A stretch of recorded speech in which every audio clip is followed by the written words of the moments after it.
तिसरा, नव्या प्रकाशाच्या शोधात.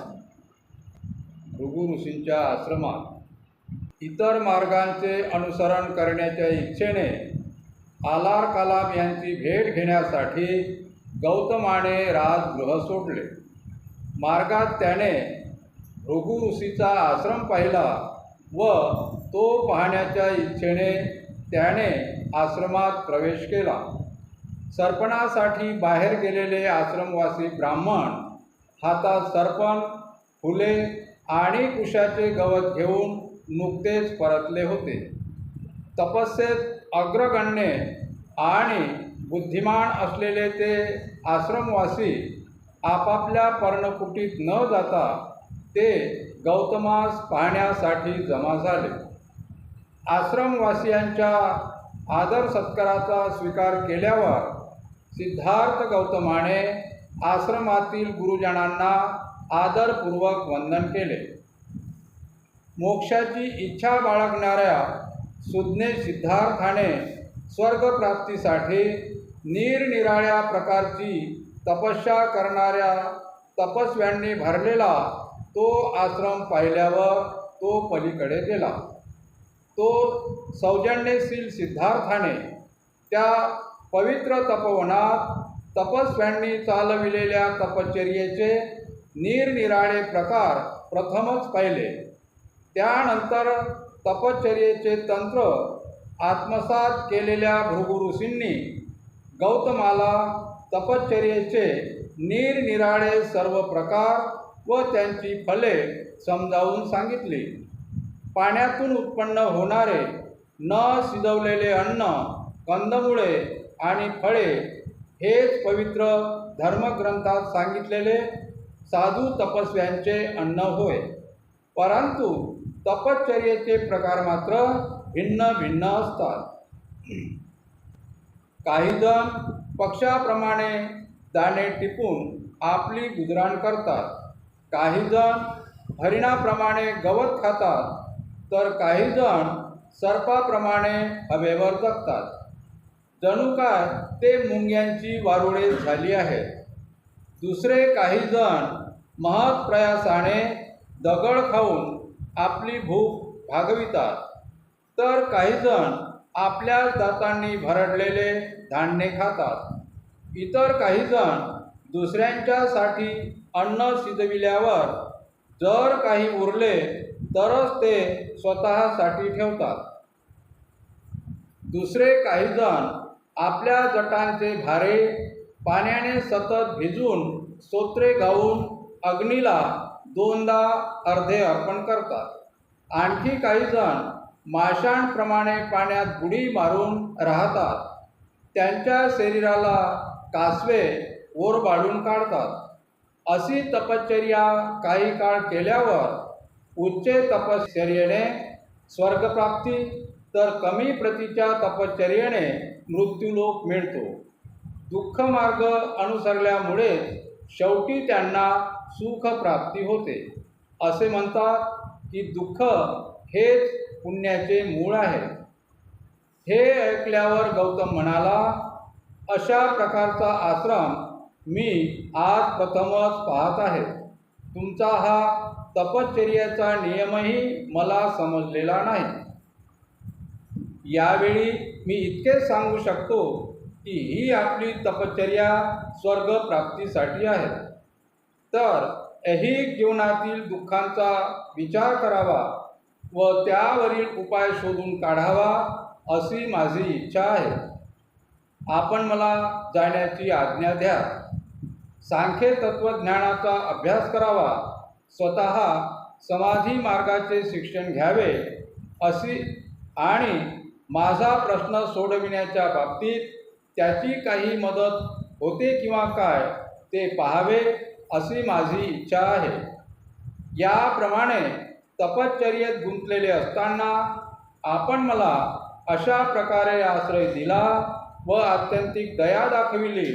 परंतु आपणाला मला सोडून दूर जावे लागणार आहे असा जेव्हा मी विचार करतो तेव्हा माझ्या आप्तस्वकीयांना सोडताना मला जसे दुःख झाले तसेच मला दुःख होते. मला येथे राहणे आवडत नाही किंवा येथील एखाद्याच्या वर्तनात काही चूक झाली आहे म्हणून मी हे तपोवन सोडून जात आहे असे नव्हे. कारण पूर्वीच्या ऋषींनी सांगितलेल्या धार्मिक मार्गाने जाणारे आपण श्रेष्ठ ऋषी आहात. या विषयावर ज्यांचे प्रभुत्व आहे त्या आलार काला मुनीकडे जाण्याची माझी इच्छा आहे.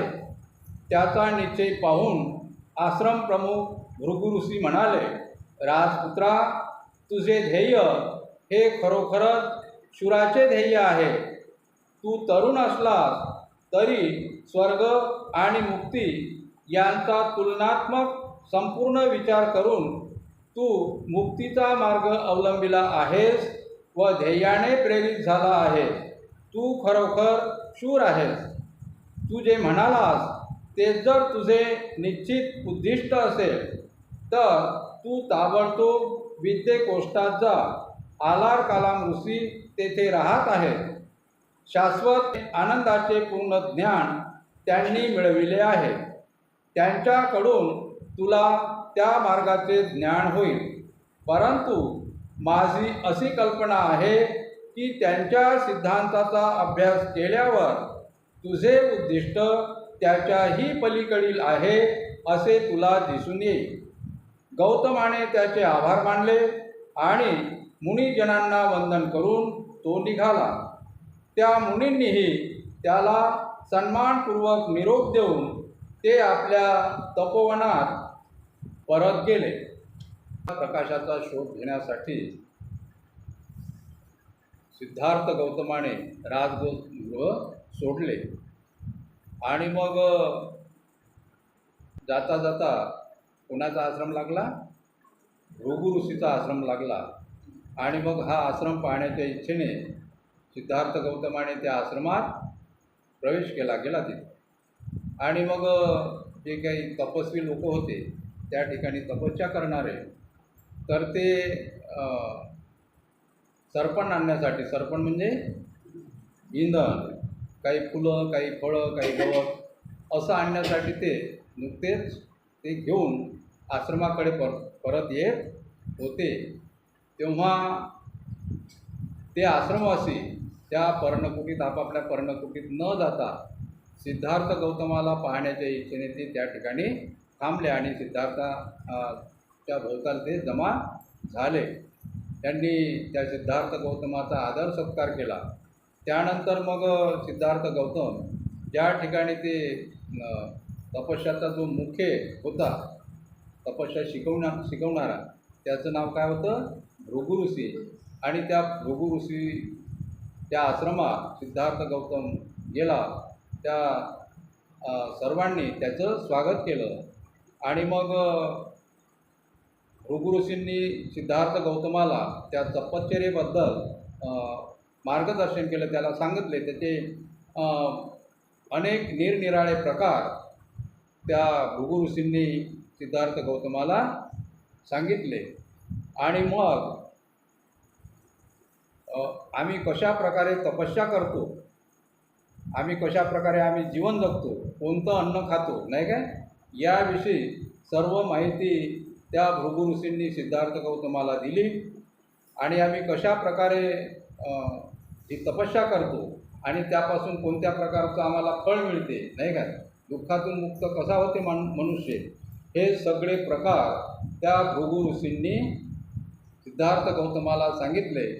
आणि मग सिद्धार्थ गौतमाने त्यांना सांगितले की आपण एवढे या तपश्चर्येमध्ये गुंतले असताना मला तुम्ही अशा प्रकारचा आश्रय दिला, नाही काय, परंतु आता हा आश्रम मी सोडून जात आहे. परंतु त्याचा अर्थ असा नाही की मला सांख्य हा आश्रम सोडून कुठं जायचं आहे? सांख्य तत्त्वज्ञानाचा अभ्यास करण्याची माझी इच्छा आहे. आणि मग त्या समाधी मार्गाचे शिक्षण घ्यावे आणि माझा प्रश्न जो काही माझ्या मनात जो काही प्रश्न आहे, दुःख कशामुळे उत्पन्न होते आणि त्यातून मुक्त होण्याचा कोणता मार्ग आहे की काय, अशा प्रकारचा अभ्यास करावा समाधी मार्गाचे शिक्षण घ्यावे म्हणून मी हा आश्रम सोडून जात आहे. जसं जेव्हा मला माझे काही आप्तेष्ट होते त्यांना सोडून जाण्याच्या विषयी माझ्या मनात जसे दुःख झाले तसेच मला तुम्हाला सोडताना सुद्धा दुःख होत आहे. आणि मग त्या सर्वांनी राजपुत्राचे स्वागत केले आणि त्याला जाण्यास अनुमती दिली. त्या सिद्धार्थ गौतमाने त्या सर्वांचे वंदन केले आणि त्या ठिकाणाहून त्यांचा निरोप घेऊन सिद्धार्थ गौतम निघाला आणि ते सर्व आश्रमवासी आपापल्या आश्रमात परत गेले. आता आहे सांख्य तत्त्वज्ञानाचा अभ्यास. भृगु ऋषींचा आश्रम सोडल्यावर गौतम आलारकालाम मुनीचे वसतिस्थान शोधावयास निघाला. आलारकालाम त्यावेळी वैशालीस राहत होते. गौतम तेथे आला. वैशालीस पोचल्यावर तो त्यांच्या आश्रमात गेला. आलारकालामाकडे जाऊन तो म्हणाला, आपल्या सिद्धांताचा अभ्यास करण्याची माझी इच्छा आहे. त्यावर आलारकालाम म्हणाले, तुझे स्वागत असो.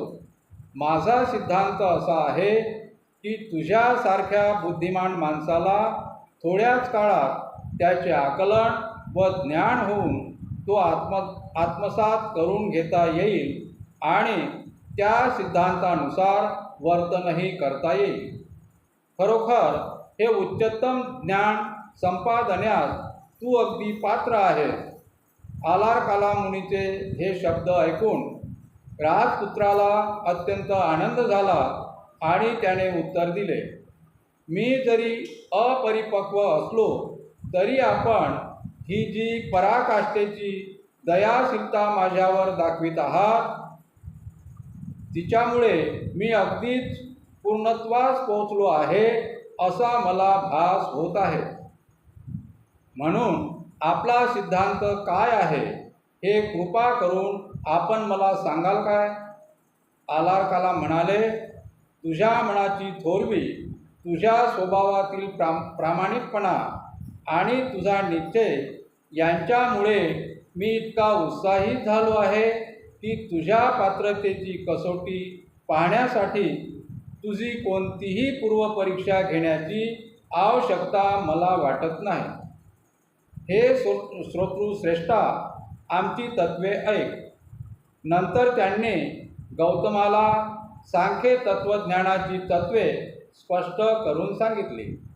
आपल्या प्रवचनाचा समारोप करताना आलारकालाम म्हणाले, गौतमा, ही आमच्या तत्त्वज्ञानातील मूल तत्त्वे आहेत. मी तुला ती सारांश रूपाने सांगितली आहेत. आलारकालामांनी केलेल्या अगदी स्पष्ट अशा विवरणामुळे गौतम आनंदित झाला. आता आहे समाधी मार्गाचे शिक्षण. आपल्या प्रश्नाचे उत्तर शोधण्यासाठी गौतम निरनिराळ्या मार्गाचे परीक्षण करीत असतात. ध्यान मार्गाची म्हणजे समाधीची माहिती करून घ्यावी असे त्याला वाटले. ध्यान मार्गाचे 3 पंथ होते. या सर्व प्रकारात एक गोष्ट समान होती आणि ती म्हणजे ध्यान साधनेसाठी श्वासोच्छवासावर नियंत्रण ठेवणे. एका पंथाने आनापानसती नावाची श्वास नियंत्रणाची पद्धती अनुसरली होती.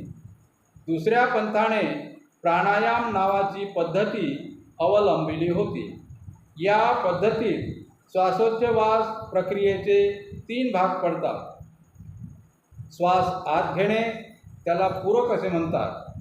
2 श्वास रोखून धरणे, त्याला कुंभक म्हणतात. आणि 3 श्वास बाहेर सोडणे, याला रेचक.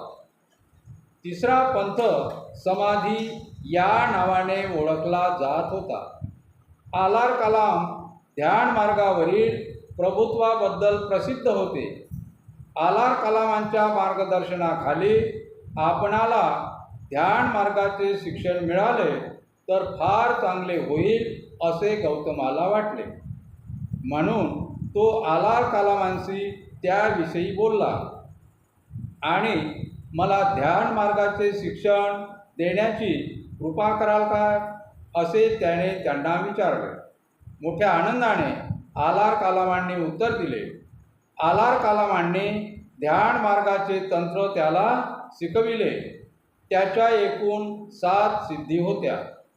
गौतम त्या तंत्राचा दररोज अभ्यास करू लागला.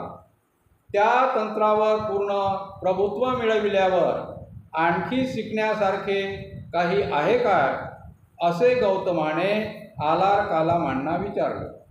आलार कालामांनी उत्तर दिले, नाही मित्रा, माझ्याजवळ शिकविण्यासारखे जे होते ते एवढे. नंतर गौतमाने आलार कालामांचा निरोप घेतला.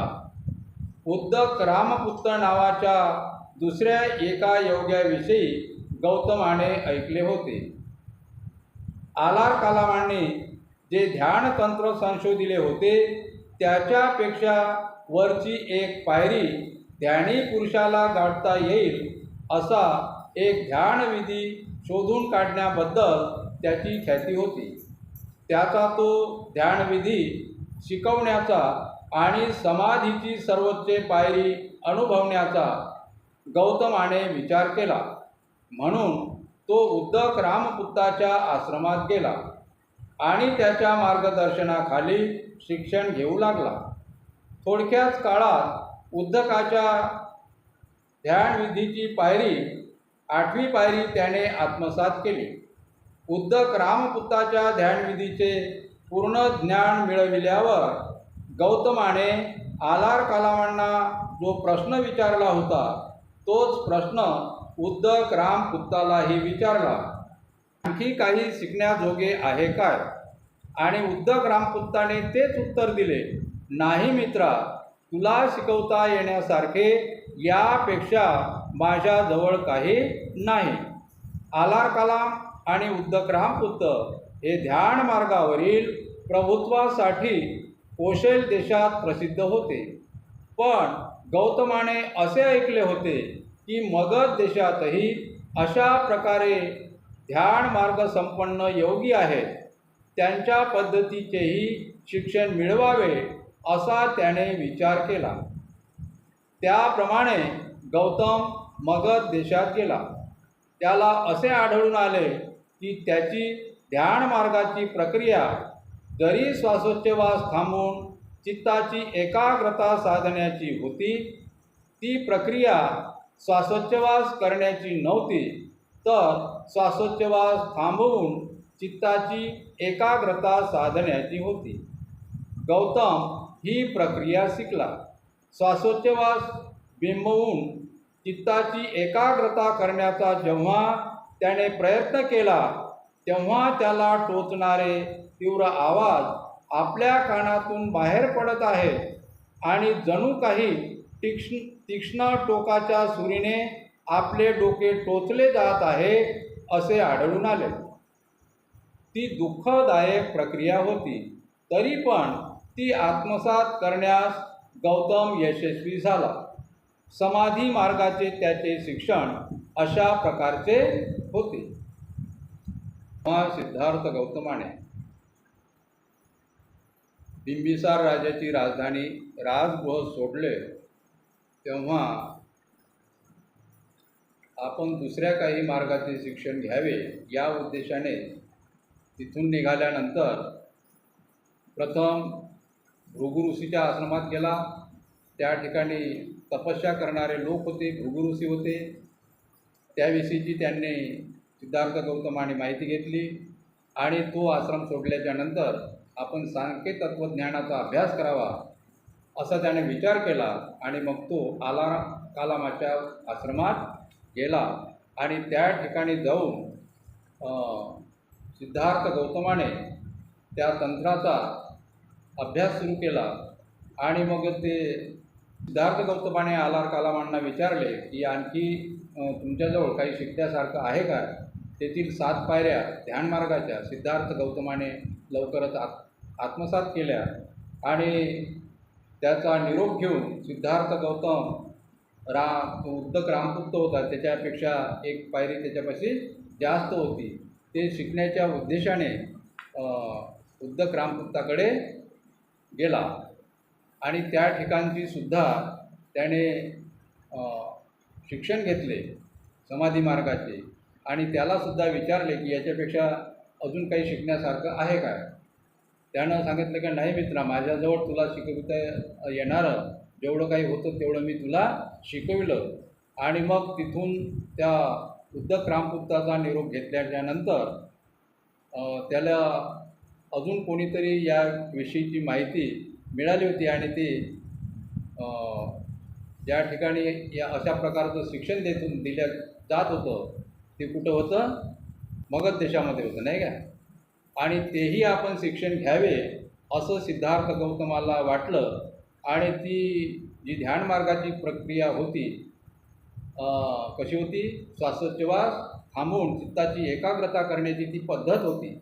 आणि जेव्हा ही प्रक्रिया सिद्धार्थ गौतम शिकला तेव्हा हा आपला श्वासोच्छवास थांबवून श्वासोच्छवास आत घेतल्यानंतर श्वास आत घेतल्यानंतर तो थांबवून ठेवणं आणि मग तो थांबवून ठेवून चित्ताची एकाग्रता करणं.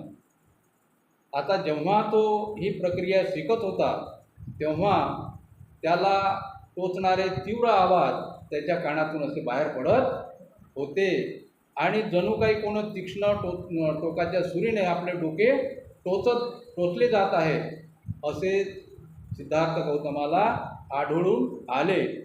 ही प्रक्रिया कशी होती, दुःखदायक होती, तरी पण ती आत्मसात करण्यात गौतम यशस्वी झाला. अशा प्रकारचे समाधी मार्गाचे त्याचे शिक्षण होते. वैराग्याची कसोटी आता काय, गौतमाने सांख्य आणि समाधी मार्ग यांची कसोटी घेतली होती, परंतु वैराग्य मार्गाची कसोटी घेतल्याशिवाय त्याने भृगु ऋषीचा आश्रम सोडला होता. त्याला असे वाटले की त्या मार्गाचीही कसोटी घ्यावी आणि स्वतः अनुभव घ्यावा, म्हणजे त्याविषयी आपल्याला अधिकारवाणीने बोलता येईल. त्याप्रमाणे गौतम गयानगरीस गेला. तेथून सभोवतालच्या प्रदेशाची त्याने पाहणी केली आणि उर्वेला येथे गयेचे राजर्षी नेग्री यांच्या आश्रमात वैराग्य मार्गाचा अभ्यास करण्यासाठी वस्ती करण्याचे त्याने निश्चित केले. वैराग्य मार्गाच्या अभ्यासासाठी निरंजना नदीच्या काठी ते निर्जन आणि एकांतातील स्थळ होते. राजगृहात असताना त्याला जे परिव्राजक भेटले होते आणि शांततेची वार्ता ज्यांनी आणली होती ते 5 परिव्राजक त्याला उर्वेला येथे आढळले. ते देखील वैराग्याचा अभ्यास करीत होते. त्या भिक्षूंनी त्याला तेथे पाहिले आणि त्याने आपणाला बरोबर घ्यावे म्हणून त्यांनी त्याला विनंती केली. गौतमाने त्यांची विनंती मान्य केली. नंतर त्याच्या आज्ञेत शिष्याप्रमाणे वागून त्यांनी त्याची आदरभावाने सेवा केली. ते नम्रतेने त्याच्याबरोबर राहू लागले. गौतमाने सुरू केलेली तपश्चर्या आणि आत्मक्लेश यांचे स्वरूप अत्यंत उग्र होते. काही वेळ तो भिक्षेसाठी 2 घरी जाई, पण दर दिवशी 7पेक्षा अधिक घरी तो जात नसे. प्रत्येक घरी केवळ 2 घासांची भिक्षा घेई, पण 7पेक्षा अधिक घासांची भिक्षा तो स्वीकारित नसे. दररोज तो फक्त 1 वाटीभर अन्नावर जगत असे, पण 7 वाट्यांपेक्षा अधिक अन्न तो स्वीकारत नसे. काही वेळा तो दिवसाकाठी एकदा किंवा दर 2 दिवसांनी एक वेळ याप्रमाणे जेवत असे. कधी आठवड्यातून एकदा तर कधी 15वाड्यातून एकदा याप्रमाणे ठराविकच प्रमाणात अन्नभक्षण करण्याचा त्याचा कडक नियम असे. त्याचा वैराग्य मार्गाचा अभ्यास अधिकाधिक होऊ लागल्यावर हिरव्या वनस्पती किंवा रानातली ज्वारी बाजरीसारखे धान्य किंवा पाण्यातल्या वनस्पती किंवा भाताच्या तुसाच्या आत सापडणारे तांबडे पीठ किंवा भातावरची पेज अथवा तेल बियांचे पीठ एवढाच त्याचा आहार असेल. जंगली फळे व कंदमुळांवर किंवा वाऱ्याने झाडावरून पडलेल्या फळावर तो आपली गुजराण करीत असे. त्याचे कपडे तागाचे, धुळीच्या ढिगात सापडलेल्या तागासारख्या चिंध्यांचे, झाडांच्या सालीचे, काळविटाच्या सबंध किंवा अर्ध्या कातड्याचे, गवताचे, झाडाच्या सालीचे किंवा लाकडाच्या पट्ट्यांचे, माणसाचे किंवा जनावरांचे केस विणून केलेल्या घोंगडीचे किंवा हुबळाच्या पंखाचे असत. त्याने आपल्या डोक्याचे व दाढीचे केस उपटून टाकले. उभे राहून घेतलेले आसन तो बसण्यासाठी केव्हाही सोडून देत नसे. मांडी घालून बसल्यानंतर तो कधी उठत नसे, तर मांडी घालून बसलेल्या स्थितीत राहूनच तो हालचाल करीत असे. अशा प्रकारे निरनिराळ्या पद्धतींचा अवलंब करून तो वैराग्याच्या इतक्या पराकोटीला गेला की आपल्या शरीराला पराकाष्ठेच्या यातना आणि वेदना देण्यासाठी तो जगू लागला. शेवटी तो इतक्या किळसवाण्या अवस्थेला येऊन पोहोचला की त्याच्या अंगावर चिखल आणि घाण यांचे थरच्या थर इतके साचले की शेवटी ते आपोआप पडू लागले. अरण्याच्या भयान अशा अंतर्भागात त्याने आपली वस्ती केली होती. तो भाग कोणाच्याही अंगाचा थरकाप होईल इतका भयान होता. त्यात जाण्याचे धाडस केवळ मूर्ख मनुष्यच करू शकला असता. जेव्हा हिवाळ्यात रात्री अत्यंत कडक थंडी पडत असे, तेव्हा कृष्ण पक्षाच्या रात्री तो उघड्या हवेत राहत असे आणि दिवसा तो काळ्या कुट्ट गर्द झाडीत राहत असे. परंतु पावसाळ्यापूर्वी जेव्हा कडक उन्हाळ्याचा शेवटचा महिना येईल, तेव्हा दिवसा तो अंग भाजून काढणाऱ्या उन्हात राहील आणि रात्री गुदमरून टाकणाऱ्या गर्द झाडीत राहील. जळलेल्या हाडांची उसी करून तो स्मशानात झोपेल. त्यानंतर गौतम दिवसा काठी फक्त डाळीच्या एखाद्या दाण्यावर, एखाद्या तिळावर किंवा तांदळाच्या एखाद्या कणावर गुजराण करू लागला. ज्यावेळी दररोज तो फक्त एक फळ खाऊन राहू लागला, त्यावेळी त्याचे शरीर अत्यंत क्षीण झाले. तो आपले पोट चाचपू लागला तर त्याच्या पाठीचा कणा त्याच्या हाताला लागेल, आणि जर तो पाठीचा कणा चाचपू लागला तर त्याचे पोट त्याच्या हाती लागेल. इतके त्याचे पोट त्याच्या पाठीच्या कण्याला चिकटले होते, आणि याचे कारण तो अत्यंत कमी खात होता. अशा प्रकारे सिद्धार्थ गौतमाचा वैराग्याचा अभ्यास चालू होता. सिद्धार्थ गौतमाने सांख्य तत्त्वज्ञानाचा अभ्यास आणि समाधी मार्ग यांची कसोटी घेतली, परंतु त्यानं वैराग्य मार्गाचा अभ्यास घेतल्याविना त्या भृगु ऋषीचा आश्रम सोडला होता. असे वाटले की आपण वैराग्य मार्गाची सुद्धा कसोटी घ्यावी आणि आपण त्याचा स्वतः अनुभव घ्यावा, नाही काय. दुसऱ्याला विचारलेला अनुभव कसा आणि स्वतः घेतलेला अनुभव कसा, याच्यात फरक आहे. म्हणून सिद्धार्थ गौतमाने आपण स्वतः या वैराग्य मार्गाचा अनुभव घ्यावा, म्हणजे आपल्याला अधिकारवाणीने आपल्याला बोलता येईल की मी सुद्धा अशा प्रकारची तपस्या केली, त्यापासून मला काही फळ मिळाले किंवा काय, याबद्दल आपल्याला बोलता येईल. म्हणून त्याने असा विचार केला का आपण वैराग्य मार्गाची कसोटी घेतली पाहिजे.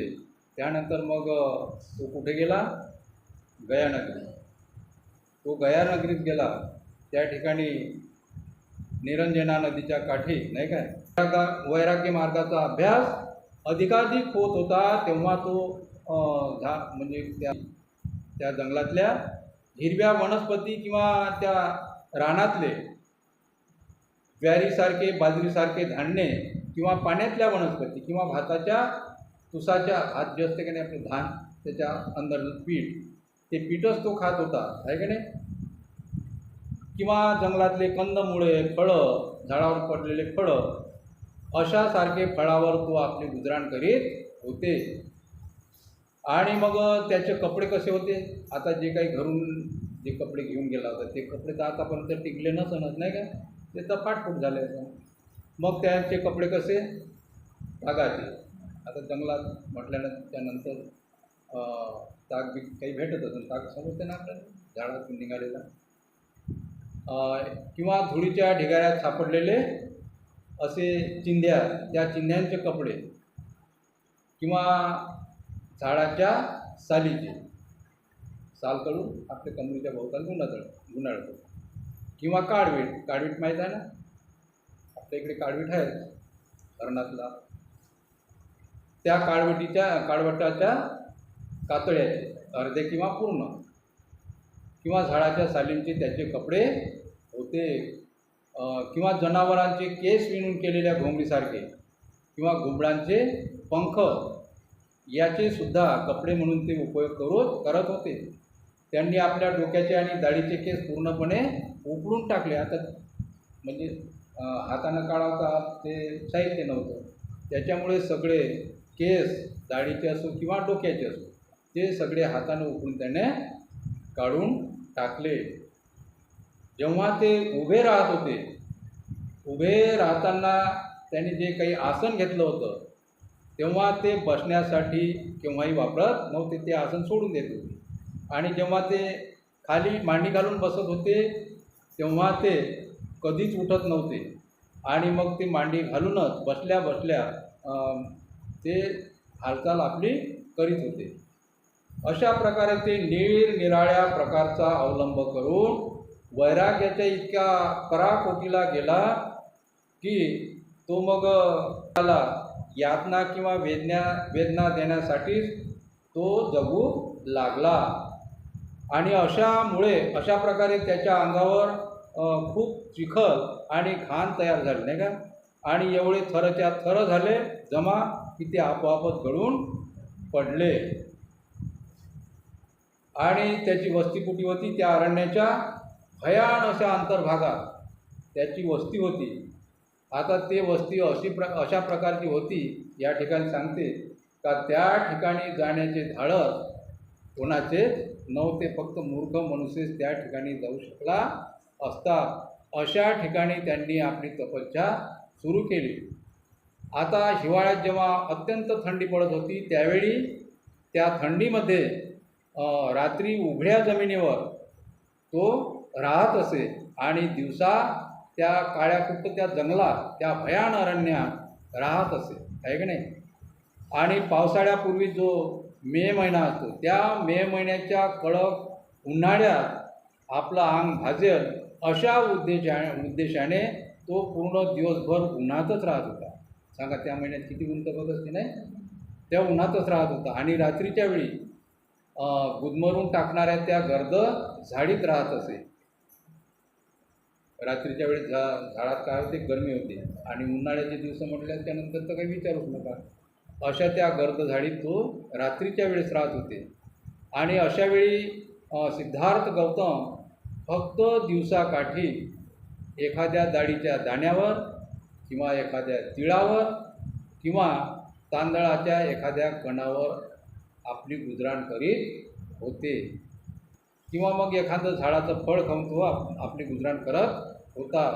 मग असं कमी खाल्ल्याच्या नंतर त्याचं शरीर अत्यंत क्षीण झालं होतं.